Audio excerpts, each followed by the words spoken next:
Good day everyone! Ngayong umaga, i-compare natin ang regular polygon at irregular polygon. Ano bang kaibahan ng regular polygon sa irregular polygon? Kailan ba natin masasabi na ang isang polygon ay regular o irregular?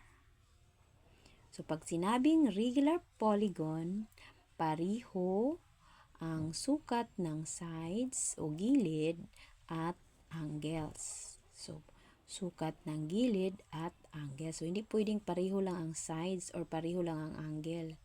So, kailangan gilid at angles. Pag sinabing irregular polygon, hindi pareho ang sukat ng sides o gilid o ang angles. So, halimbawa, itong polygon na ito, tingnan natin ang dalawa. So, sides. Pareho ang sides. Parehong 7 cm. Angles.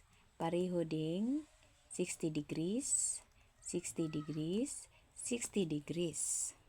So, ang regular polygon ay equiangular kasi equal lahat ng angle at equilateral pa. Pareho lahat ang sukat ng side. So, tandaan, pag sinabing regular polygon, equiangular meaning equal ang angles or equilateral meaning equal ang measures ng sides.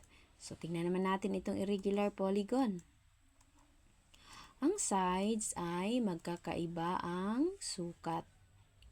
So, irregular polygon. Pag ang sides ay magkakaiba ang sukat or ang angles ay may iba-ibang measure or sukat. Kagaya nito, 80, 60, 40.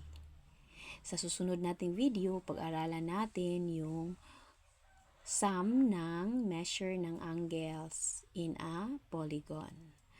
Okay, sunod na halimbawa ng regular at irregular polygon. So again, tandaan natin, kailangan pareho ang sukat ng sides o gilid at ang angle para masabi natin na ang polygon ay regular polygon. Kagaya ng polygon na ito. Lahat ng sides ay pareho ng sukat. 2 centimeters. Tingnan natin ang angles kung pareho ba. Kung pareho, oh yes, lahat ng angles ay may parehong sukat. Therefore, ang polygon na ito ay regular polygon. Tingnan natin itong isang polygon. Tingin pa lang, kahit hindi nasusukatin, nakikita na natin ang ibang gilid ay mahaba, ang iba ay maiksi. Ang ibang angle ay maliit o ang iba malaki. Tingnan natin ang mga sukat nito. O diba, iba-iba ang sukat.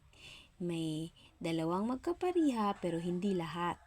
So, ang kondisyon, lahat ng sides ay pareho ng sukat para masabi natin na regular polygon.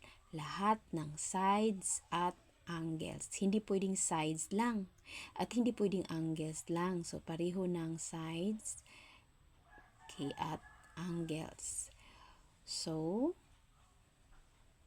dito, angles niya ay 120, 60, 60, 120, 160, 200.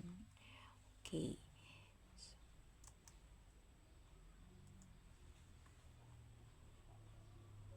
So, ito yung kaibahan ng regular polygon sa irregular polygon. Ang irregular polygon, hindi pareho ang sukat ng sides at saka ang angles.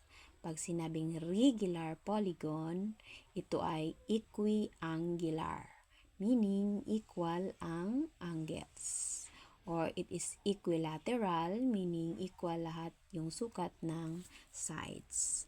Thanks for watching!